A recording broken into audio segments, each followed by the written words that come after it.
palabra hermosa y una necesidad del alma humana. Manuscritos milenarios nos cuentan la historia de un hombre llamado Moisés, quien guió a su pueblo a la libertad. Con muestras de poder sobrenatural, los esclavos hebreos salieron a una vida nueva y libre. Hoy, de la mano de la arqueología y la historia, iniciamos un viaje en el tiempo para buscar la verdad sobre este asunto y seguir las huellas de Moisés. Es un viaje en busca de respuestas. Según la Biblia, Moisés fue adoptado en la familia real y educado como príncipe, pero él arriesgó su vida y avanzó por fe hasta librar a su pueblo de la esclavitud y darles la libertad. Por eso le llamamos aquí Moisés el Libertador. Muchos rechazan la Biblia considerándola una colección de mitos religiosos. Afirman que las historias bíblicas nunca sucedieron y explican sus argumentos. Hoy veremos aquí algunos de ellos en torno a la figura de Moisés, para darles una respuesta razonada. Comencemos por el principio. Los reyes egipcios buscaban el honor y la gloria, se creían divinos. No dejaban registro de sus derrotas. En sus paredes y monumentos grababan únicamente sus victorias. Es natural que la experiencia de las 10 plagas y el Éxodo no aparezcan en la historia escrita de Egipto. El poderoso imperio egipcio fue humillado por un grupo de esclavos. Sus grandes dioses vencidos por el dios de los extranjeros. Por eso, estos hechos no quedaron escritos. ¿O sí quedaron escritos? La respuesta está en Holanda, en el Museo Arqueológico Nacional de Leiden. Allí se conserva un papiro egipcio antiguo con un poema de aquella época. Se llama Los Lamentos de Ipuur. El papiro de Ipuur es extraordinario. Tiene casi 4 metros de largo. Es un poema donde Ipuur, que es un príncipe egipcio, se lamenta de una cadena de desastres naturales que han hundido al país. Hay hambre y muerte por todas partes. El texto se considera histórico y parece que está describiendo las 10 plagas del Éxodo. El papiro del lamento de Ipuur nos cuenta que Egipto ha caído en el caos. Describe el desastre nacional, plagas que castigan al ganado, los cultivos, las personas. En el poema, Ipuur se lamenta, atención, de que los esclavos se rebelan contra sus amos y ya no quieren obedecerles. Parece describir lo mismo que la Biblia en el Éxodo, incluso el agua convertida en sangre. Las plagas se propagan por todo el país. La sangre está por todas partes. El río es sangre. La gente no quiere probarla. La gente está sedienta en búsqueda de agua. La muerte no escasea.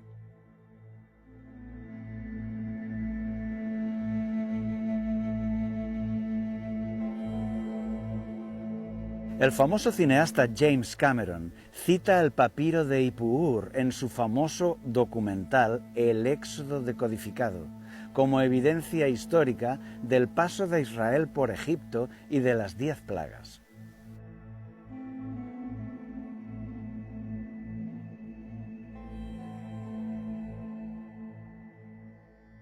No quiero que se me entienda mal. Con la arqueología no podemos demostrar que el relato bíblico sucedió así, pero tampoco se puede demostrar que no sucedió así.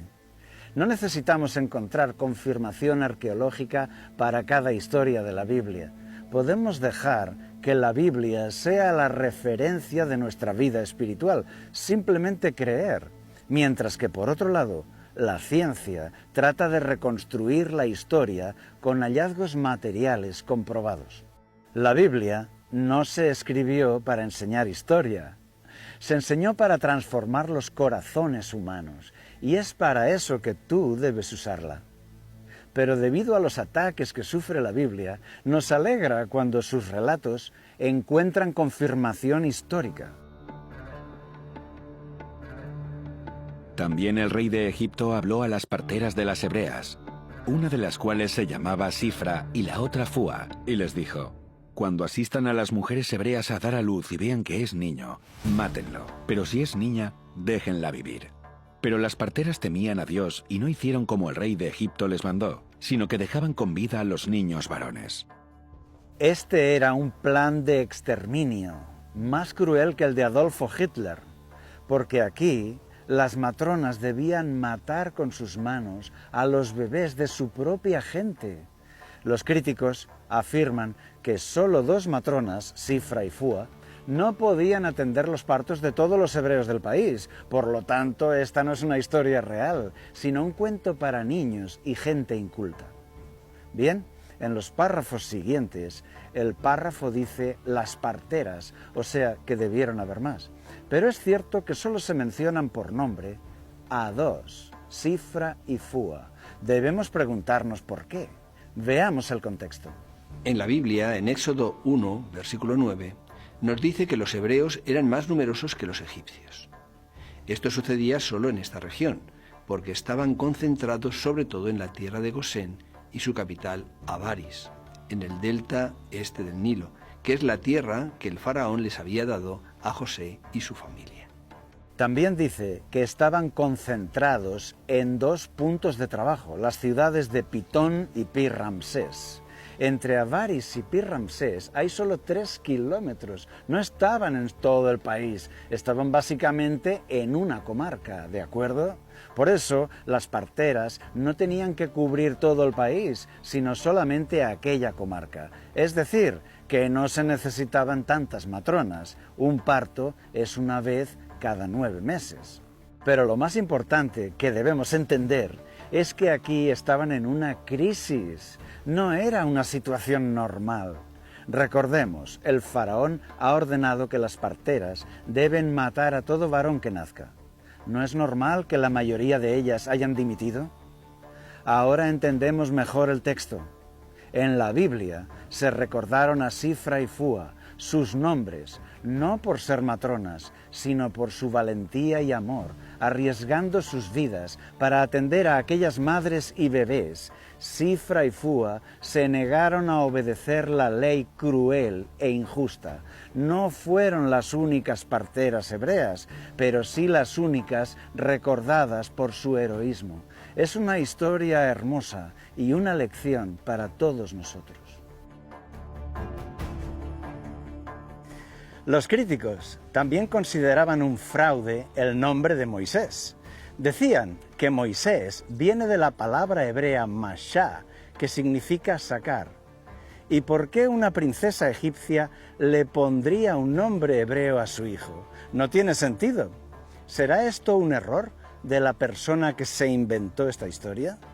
Decían que esta incongruencia demuestra que el relato es falso.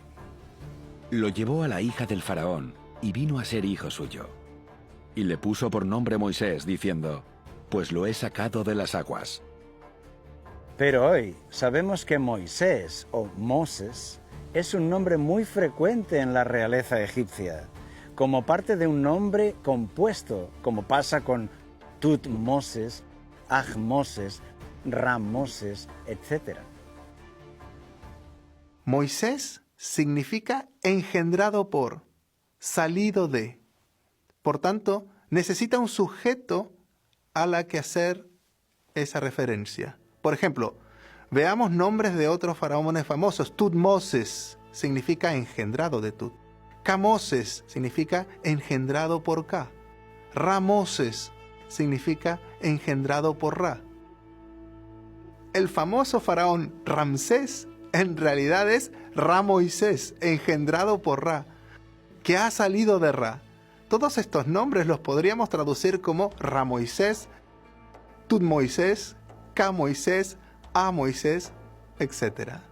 Moisés debió recibir de su madre un nombre compuesto como todos los demás niños de la corte. Lo más probable es que se llamase Heb-Moses, porque Heb era el dios que personificaba el río Nilo. Heb-Moses significa que ha salido del río. Cuando Moisés rechazó su identidad egipcia, debió eliminar el nombre de aquel dios. Y de ese nombre compuesto quedó solo la segunda parte, Mosés o Moisés. La hija de Faraón no le puso a Moisés un nombre hebreo, sino egipcio. El relato no tiene contradicción. Lo que conocemos hoy de la historia de Egipto encaja con el texto bíblico. El nombre de Moisés no le quita credibilidad a la Biblia, muy al contrario, es una prueba más de su autenticidad. Para algunos académicos, este relato fue escrito en el siglo VII, VI a.C. o más tarde, o sea, más de 8 siglos después de lo que se dice en el relato bíblico. Pero un sacerdote de Judea, 8 o 9 siglos después, no sabría cómo se llamaban los príncipes del Egipto antiguo, no podía saber que los nombres frecuentes usaban la palabra Moses. Porque los faraones que se mencionan en la Biblia por nombre son diferentes, son Necao, Sesac, Jofra y Tajarca. Aquel sacerdote le hubiera dado a su héroe otro nombre con mensaje del tipo Josué o Daniel, etc., como suelen hacer los escritos apócrifos. El hecho de que su nombre sea Moisés encaja con la cultura egipcia de su tiempo. Es una evidencia de la autenticidad de esta historia. Intelectuales ateos atacaron a la Biblia diciendo que este relato era imposible. Decían que alguien de la realeza no iría a bañarse al río, que lo haría solo en piscinas privadas para no encontrarse con la gente común. Desde luego, los reyes egipcios tenían piscinas en sus palacios, también pequeños lagos artificiales, pero el poder fertilizante y sagrado estaba solo en el río Nilo. Es fácil imaginar un palacio junto al río y una princesita que prefiere bañarse en el río porque le han enseñado que le dará mayor fecundidad y larga vida. Y sumergida hasta la cintura, pide al Nilo que la haga fértil. Los críticos también afirmaban que la canasta de Moisés no podía estar recubierta de asfalto, como dice la Biblia, porque el asfalto era un producto caro, importado de Mesopotamia, imposible de comprar para un esclavo. ¿Cómo puede ser que aquellos esclavos tuvieran asfalto? ¿Se trata de un relato falso, inventado? Todos sabemos que los trabajadores tienen acceso a los materiales de construcción de sus empresas para trabajar con ellos. Fácilmente un esclavo pudo llevarse algo de asfalto de su lugar de trabajo y usarlo así. Otros han dicho que una canasta flotante no es un medio creíble para salvar al niño Moisés. Y efectivamente, según la información médica, un niño de 3 meses debe pesar más de 6 kilos. ¿Se trataba de una canasta muy grande o resulta que no era una canasta? La palabra hebrea original aquí es tebat, de la raíz tebah, que significa arca, barco o arquilla. Y es la misma palabra usada para el arca de Noé de Génesis 6 y 7. Si aquella tebat de Noé era un barco, la misma palabra tebat de Moisés era un barco más pequeño, es decir, una barquilla. Estas palabras, tebat, arquilla, y gomé, juncos, nos hablan de un elemento cotidiano de aquel lugar, la barquilla de papiro. El papiro es un junco largo y fuerte, y llega a medir más de 3 metros. Los antiguos egipcios eran maestros haciendo barcas con este material. Podemos verlas representadas en el arte del Antiguo Egipto, en relieves y en pinturas. En el delta del Nilo, aquellas gentes vivían junto a los ríos y pantanos. Las barquillas de papiro eran parte de su vida cotidiana. Se usaban para cazar patos, para pescar, los niños pescaban con ellas, jugaban con ellas. Por eso, varias versiones de la Biblia traducen tomó una arquilla de juncos, como Reina Valera Gómez, por ejemplo. En inglés, la versión más importante, King James, dice She took for him an ark, tomó para él una barquilla. La barquilla de papiro de Moisés es una evidencia más de que el relato es verdadero, porque menciona elementos de la vida cotidiana de aquella región. Pero en la tierra seca de Israel, estas barquillas no existían. Es difícil de creer que siglos después un sacerdote judío en el seco Israel se inventase la barquilla de papiro para construir esta historia. Conclusión. No podemos abordar aquí todos los temas en debate, pero sí que hemos dado algunas respuestas. El nombre Moisés sí era egipcio y muy frecuente entre los príncipes. Sí que encontramos algún rastro de las plagas en los escritos de Egipto. También la hija del faraón sí pudo bañarse en el río y sí pudo encontrar una barquilla pintada de asfalto. Si esta historia hubiera sido inventada por un sacerdote judío siglos después, él no podría saber de las barquillas de papiro, no podría saber de los nombres compuestos de aquellos príncipes, ni sobre ningún otro detalle de la vida diaria del Egipto antiguo. Cuanto más se conocen la historia y la arqueología, más se encaja con la Biblia. La más famosa estatua de Moisés es la de Miguel Ángel en la Basílica de San Pedro Advíncula. Muchos han pensado que tiene cuernos, pero no son cuernos, sino dos rayos de luz que salen de su cabeza. Con ellos, Miguel Ángel quiso recordar aquella escena impresionante. El profeta que tiene luz saliendo de su rostro. Aarón y todos los hijos de Israel miraron a Moisés, y al ver que la piel de su rostro resplandecía, tuvieron miedo de acercarse a él. Pero el texto también explica el porqué. No era porque Moisés viniera de otro planeta. La razón de aquel resplandor era el haber estado mucho tiempo en contacto intenso con Dios. Moisés estuvo allí con Jehová 40 días y 40 noches. Al descender del monte, la piel de su rostro resplandecía por haber estado hablando con Dios. Esto es, sin duda, una inspiración para todos nosotros.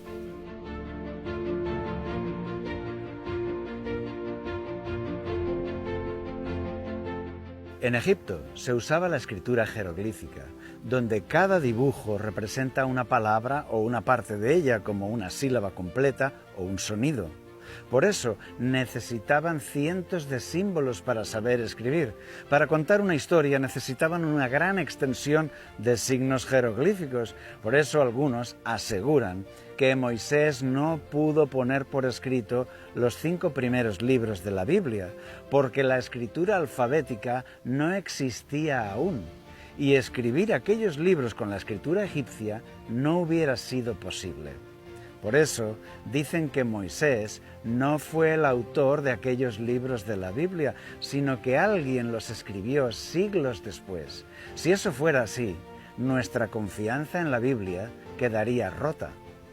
Otros afirman que Moisés era un ser extraterrestre que nos trajo la escritura alfabética desde su mundo lejano. Pero hubo un descubrimiento que cambió todo esto. Esto es un hallazgo muy importante. En unas minas en el desierto del Sinaí se encontró escritura alfabética del siglo XV a.C. Ya no son dibujos, son letras, todavía no hay vocales, son solo consonantes, es alfabético y estaba allí en el tiempo de Moisés. Los egipcios tenían minas de turquesas en el desierto del Sinaí. En una de estas minas, en Sebarid el Kadim, se encontró la inscripción. Joseph Nabbeth fechó esta inscripción en el siglo XV a.C. Es el tiempo del Éxodo, el tiempo de Moisés. También el experto Douglas Petrovich de la Universidad de Toronto está convencido de ello. La primera escritura alfabética no fue la fenicia, sino la protocananea, que era anterior a Moisés. Se trata de protocananeo, es alfabético y corresponde con la época de la salida del pueblo de Israel. ¿Y qué es lo que dice esta escritura? Dios el Eterno. Una expresión que encontramos también en los libros de Moisés. Pudieron escribirla trabajadores semitas en las minas. También es posible que fuera escrita por el pueblo de Israel en su paso por el desierto. Pero aún hay más. Antes se creía que la escritura cananea era posterior a la época de Moisés, y según esto Moisés no pudo escribir la Torá. Pero hoy se sabe que la escritura cananea debió originarse alrededor del año 2000 a.C., siglos antes de Moisés. Esto quiere decir que el relato de Moisés como escritor del Pentateuco es perfectamente creíble. William Albright, experto en paleografía hebrea, identificó algunos objetos con escritura protosinaítica. Eran del año 1800 a.C. Esto quiere decir que el sistema alfabético ya se estaba usando 3 siglos antes de Moisés. Las piedras hablan y nos dicen que sí existía la escritura alfabética en el siglo XV a.C. No olvidemos que Moisés fue un joven universitario, un príncipe que tenía acceso a los últimos conocimientos. Tuvo que conocer esta escritura. Moisés sí pudo escribir la Torá en sus días. Moisés no fue un extraterrestre que nos trajo la escritura alfabética porque ésta ya existía siglos antes que él.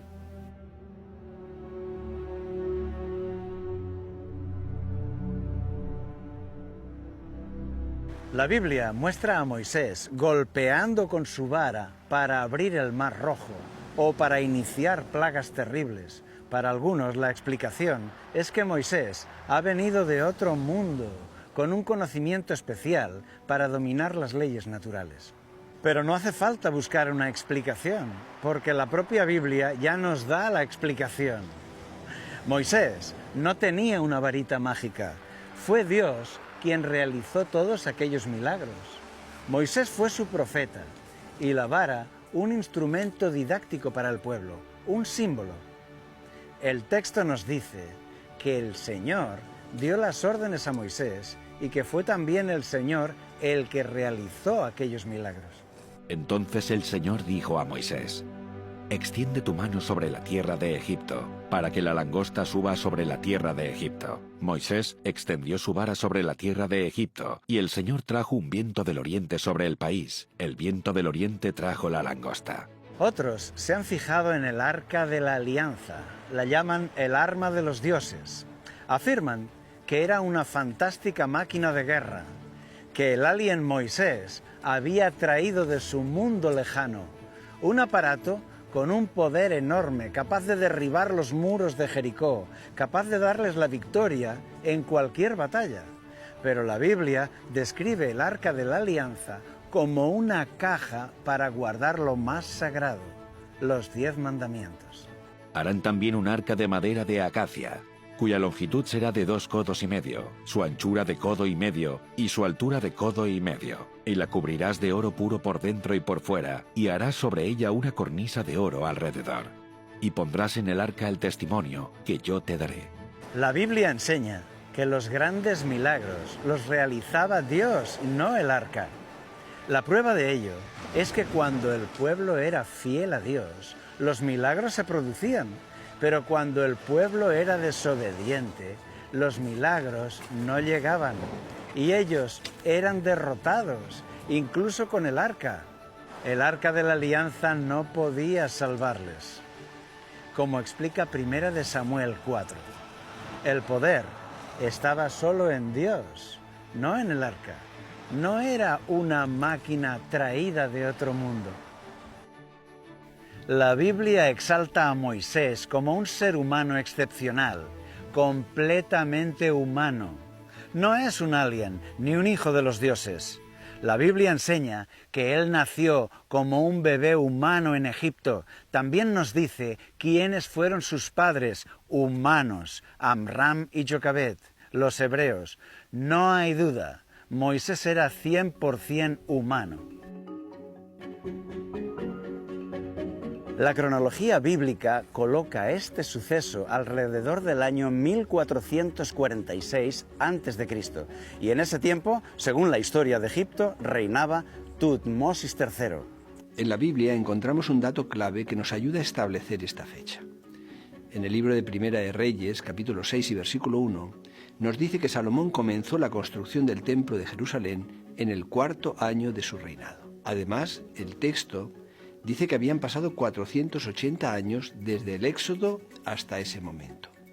El 4º año del reinado de Salomón es el año 966 a.C.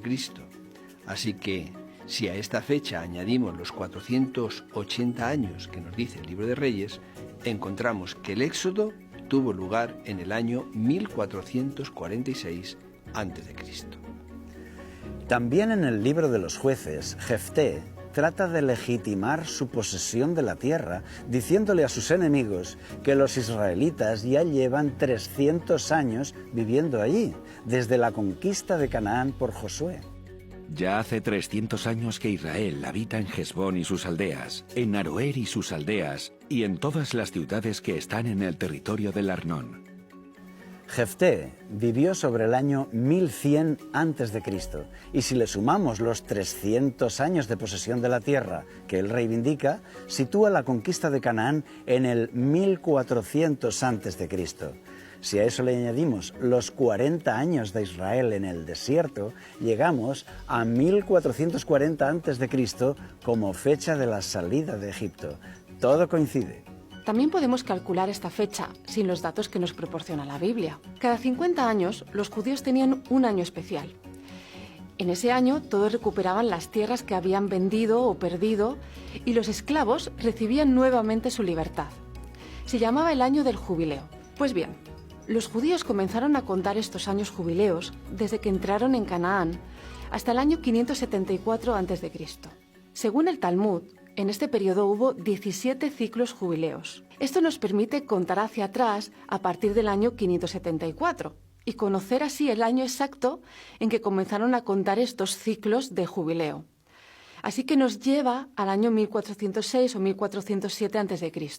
Si a esta fecha le añadimos los 40 años que el pueblo de Israel estuvo en el desierto después de salir de Egipto, llegamos a la conclusión de que el Éxodo tuvo lugar en el año 1446 o 1447 a.C.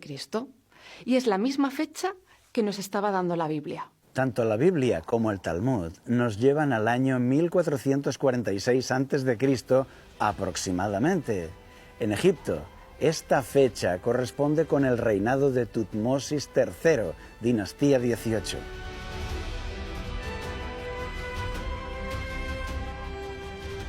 Son muchos los expertos que fechan la muerte de este faraón en 1450 a.C., justo la fecha bíblica para el Éxodo, con un pequeño margen de 3 o 4 años. Egiptólogos tan destacados como von Beckerath, Shaw, Kitchen, Grimald, Malek, Marnein, Arnold, entre otros, todos ellos han fechado la muerte de Tutmosis III en el año 1450 a.C.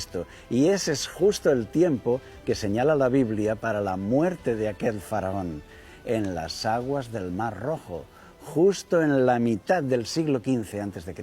Estamos hablando de la Edad de Bronce. No podemos esperar mucha precisión con las fechas, y aún así, esta coincidencia de fechas resulta fascinante. Hay varios faraones famosos que todo el mundo conoce: Tutankamón, Ramsés II, Keops, Kefren, pero pocos conocen a Tutmosis III, y sin embargo, fue con él que Egipto alcanzó su máxima extensión imperial y su mayor riqueza. ¿Quién fue este personaje? Las piedras hablan y nos cuentan su historia.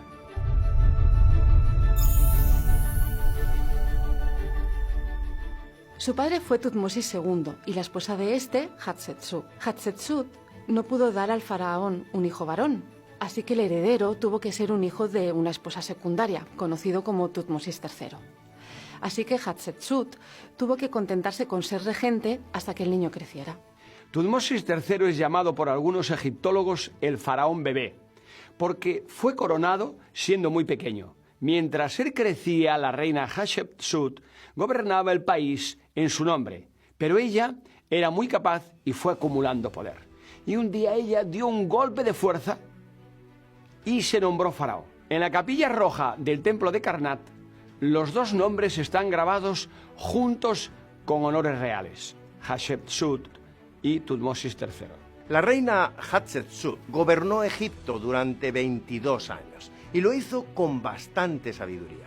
Mientras tanto, el jovencito Tutmosis III seguía su formación militar. Así pasaron los años. Ella gobernaba el país y él lideraba el ejército. La vida militar marcó el carácter de Tutmosis, con la agresividad de las batallas, los saqueos, las fiestas y juergas de los soldados, los abusos, la crueldad con los vencidos. Le hizo un carácter muy diferente al de la reina Hatshepsut. Así creció nuestro protagonista, una vida dura, y se hizo un hombre curtido, un guerrero ambicioso. Murió la reina Hatshepsut de forma sospechosa, y también su mayor apoyo, el visir Senemnut. Entonces, Tutmosis III se sienta en el trono de Egipto y gobierna en solitario. Todo va a cambiar ahora, porque este es un faraón guerrero. Se ha llamado a Tutmosis III el Napoleón de Egipto, por su genio militar. Él agrandó el territorio de su imperio como nunca antes. En el año 42 de su reinado ya había conquistado 350 ciudades extranjeras. Egipto es ahora más grande que nunca. Si Moisés tuvo que enfrentarse a Tutmosis III, desde luego tuvo que encontrarse al faraón más fuerte de la historia y al más soberbio también. Un vencedor consumado, lleno de gloria y poder. Si este es el caso, entendemos el empecinamiento del faraón, que, aun soportando plagas terribles en su país, no quiere ceder. Él es un guerrero que no se someterá al dios de los esclavos. Podemos imaginar a Tutmosis III. Pudo decirle algo así a Moisés. Moisés, el príncipe favorito de Hatshepsut, vaya, vaya. Pues ya vencí a tu madre Hatshepsut y también te venceré a ti. ¿Fue Tutmosis III el hermanastro de Moisés? ¿Fue él el faraón del éxodo israelita? No hay forma de estar seguros, pero la historia escrita de Egipto es totalmente compatible con el relato bíblico, y en algunos detalles Tutmosis III encaja de forma espectacular.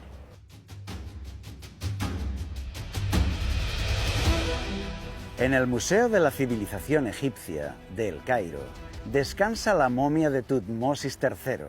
Pero, un momento, si este es el faraón del Éxodo, ¿cómo es que se conserva hoy su cuerpo? Porque la Biblia dice que su cuerpo fue tragado por las aguas del Mar Rojo. Porque Faraón entró cabalgando con sus carros y su gente de a caballo en el mar, y Jehová hizo volver las aguas del mar sobre ellos. Esto nos plantea algunas preguntas. Si fue sepultado por el mar, ¿cómo es que tenemos hoy su momia, su cuerpo? ¿No debería haber desaparecido en el mar junto con miles de sus soldados? La armadura de cuero y placas de bronce que vestían los oficiales tuvo que mantenerle en el fondo del mar durante mucho tiempo. Pero, si la momia de Tutmosis III se conserva hoy, ¿será que debemos dudar del relato bíblico? Esta es la momia de Tutmosis III, que parece mostrarnos una leve sonrisa. Se encontró en 1881. ¿Sería este el hermanastro de Moisés? En realidad, es probable que este cuerpo no sea el verdadero Tutmosis III. En cuanto a la momia de Tutmosis III, en 1978 fue radiografiada y estudiada, y se vio que había muerto a los 40 o 45 años. Sin embargo, Tutmosis III reinó durante 54 años. Por lo tanto, tenía más de 60 años cuando murió. Así que ese no es el cuerpo del rey. Es probable que lo sustituyeran por otro cuerpo, lo que sería comprensible si no pudieran enterrar su cuerpo, que habría desaparecido en el Mar Rojo. Ahogado, el cuerpo del faraón no habría sido encontrado y el cuerpo de otra persona habría sido colocado en la tumba real. También William See, un experto en la materia, sostiene que este no es el cuerpo del verdadero Tutmosis III, sino que el faraón de verdad murió en las profundidades del Mar Rojo, tal y como describe la Biblia. Esta momia no tiene cicatrices de guerra. Tutmosis III creció en el ejército. Pasó su juventud entrenándose para la guerra. Fue un militar de por vida. Debería tener alguna lesión, como otros faraones también las tienen. Pero el cuerpo de esta momia no tiene ni un rasguño. No es el cuerpo de un militar curtido en las batallas. Admitir que habían sido derrotados por unos esclavos fugitivos habría sido vergonzoso. También los dioses egipcios quedarían desacreditados.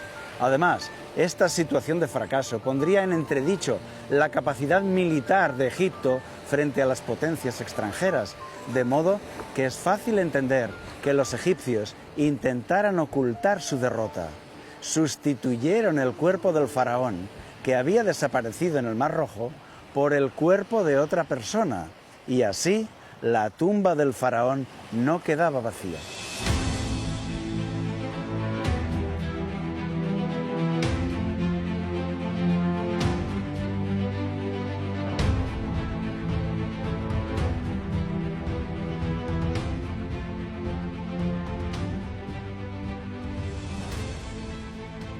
Tutmosis III sí pudo ser el faraón que se enfrentó a Moisés. Ambos coinciden cronológicamente. El cuerpo de Tutmosis III no ha sido encontrado. ¿Podría haber muerto en el Mar Rojo? Y su hijo primogénito murió antes de llegar al trono, quizá por causa de una plaga bíblica. Además, esto le añade dramatismo a la historia, porque los dos hombres fueron príncipes de familias rivales, Tutmosis y Moisés. ¿Fue Ramsés II el faraón del Éxodo? Con frecuencia, en las películas, el faraón del Éxodo se llama Ramsés. ¿Por qué? Porque la Biblia dice que los esclavos hebreos levantaron las ciudades de almacenaje de Pitón y Pi-Ramsés. Edificaron para Faraón las ciudades de almacenaje, Pitón y Ramesés. Pitón aún no ha sido claramente identificada, pero Pi-Ramsés sí. Hace apenas 60 años fue encontrada en la actual Cantir, en el delta del Nilo, en la tierra de Gosén, justo donde la Biblia sitúa a los israelitas en Egipto. Entonces, ¿fue Ramsés II el rey que esclavizaba a los israelitas? Pi-Ramsés significa la casa de Ramsés. Además, Ramsés II hizo grandes construcciones en aquella ciudad, pero hoy sabemos que él no fundó la ciudad. Lo que hizo fue reconstrucción y ampliación. Y aunque dejó su nombre grabado por todas partes, la ciudad ya había sido fundada antes. Además, Ramsés era un nombre muy común. Hubo muchos Ramsés antes que este. También otro faraón anterior se llamó Ramsés I. Hoy, las piedras hablan y nos muestran que es imposible que el faraón del Éxodo sea Ramsés II, por 4 razones diferentes. Primera, Ramsés vivió 200 años después que Moisés. Ramsés vivió en el siglo XIII a.C. y Moisés en el siglo XV a.C. Nos han llegado diferentes listas de reyes que sitúan a Ramsés en ese tiempo. Reinó entre 1279 y 1213 a.C., mientras que la cronología bíblica sitúa el Éxodo 2 siglos antes, alrededor del 1446 a.C. Segunda, Génesis 47:11 dice que Ramsés fue el lugar que ocuparon los hebreos en tiempos de José. José estableció allí a su padre y a sus hermanos, y les dio posesión en la tierra de Egipto, en lo mejor de la tierra, en la tierra de Ramesés, como Faraón había mandado. Aquí, los hijos de Jacob entran en Egipto. Esto sucedió en el siglo XVII a.C., siglos antes de Ramsés II. Aquel lugar ya se llamaba Ramesés. Después de ver la película bíblica, es bueno que lo mires en la Biblia para detectar los errores y restablecer en nuestra memoria la información correcta. Por eso recuerda este consejo, léelo en la Biblia. Tercero, el sucesor de Ramsés II fue su hijo Merneptah, que grabó sus victorias militares en la famosa Estela de Merneptah. En ella se dice que él ha vencido a las ciudades de Canaán y al pueblo de Israel. O sea, que encontró al pueblo de Israel asentado en Canaán y lo derrotó en el 6º año de su reinado. Y aquí está la clave. Los hebreos no habrían tenido tiempo de llegar a Canaán y conquistarla y establecerse allí. Si Ramsés fuera el faraón del Éxodo, 6 años después, su hijo Merneptah los habría encontrado en el desierto, todavía vagando por el desierto, porque pasaron 40 años en el desierto y después todos los años de la conquista de la tierra prometida. Pero Merneptah los encontró bien establecidos en Canaán. La estela de Merneptah nos demuestra que los hebreos llegaron a Canaán en una época anterior, porque nos muestra al pueblo de Israel ya asentado en Canaán 6 años después de la muerte de Ramsés. Cuarta, Éxodo 1:11 dice que los hebreos construyeron ciudades de almacenaje. ¿Qué significa de almacenaje? Eran almacenes del gobierno. La Biblia no dice que los hebreos construyeron la gran capital de Pi-Ramsés, no. Leamos bien la Biblia. Ciudades de almacenaje. Eso fue la construcción de tiempos de Moisés. Pero siglos después, Ramsés II reconstruyó la ciudad, la amplió y la convirtió en la nueva capital de Egipto. Por estas razones, resulta imposible que Ramsés II sea nuestro hombre. En tiempos de José, los hebreos ocupan Ramsés, que ya existía entonces. En tiempos de Moisés, la Biblia dice que los esclavos hebreos construyeron ciudades de almacenaje. Y 2 siglos después, Ramsés II la amplió y la convirtió en capital del país. Pero cada cosa a su tiempo.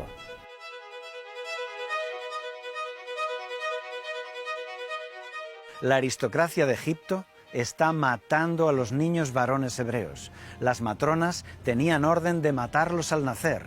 Como no lo hacían, se dio la orden de que los padres debían arrojarlos al río. Los soldados buscaban y mataban a los bebés. Debieron morir miles de ellos. No era solo la esclavitud, es que los maltrataban y los mataban. En esta situación tan cruel, Dios decide sacar a su pueblo de Egipto y darles la libertad.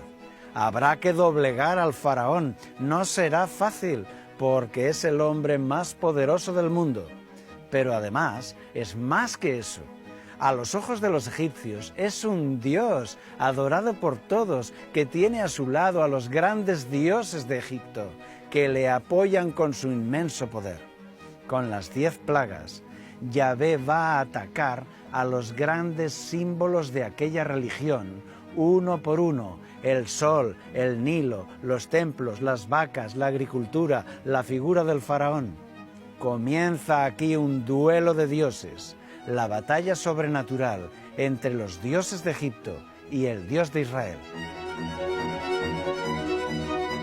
Primer round. El río Nilo era un dios principal llamado Hep o Hapi. Sus aguas se hicieron sangre y todo murió en el río. A los ojos de los egipcios, aquel dios fue derrotado. Segundo round. La rana era un animal venerado. Representaba a la diosa de la fertilidad, con cabeza de rana llamada Heket. Ahora, la plaga de ranas las convertía en una amenaza molesta. Tercer y cuarto round. Insectos. Los piojos o pulgas producían impureza ritual. Por eso los sacerdotes y el faraón tenían todo su cuerpo rasurado para tratar de evitarlos. Pero se esconden en la ropa. Con la plaga de piojos tan intensa, nadie podía dirigirse a los dioses ni entrar a los santuarios. Imagina los templos cerrados, los sacerdotes inhabilitados, los cultos cancelados. La religión de Egipto se hunde. Está claro que Yahvé sabe muy bien dónde golpear para revelar las incoherencias de la religión egipcia. La gente está desconcertada. Quinto round. El ganado representaba a los dioses. La vaca celestial Hathor y el buey Apis eran dioses principales. De hecho, los hebreos en el desierto fundieron un becerro de oro para adorarlo porque estaban copiando la imagen del buey Apis que tanto habían visto en Egipto. Ahora, el ganado enferma y muere y los dioses no pueden hacer nada. Sexto round. Plaga de úlceras, una grave enfermedad de la piel.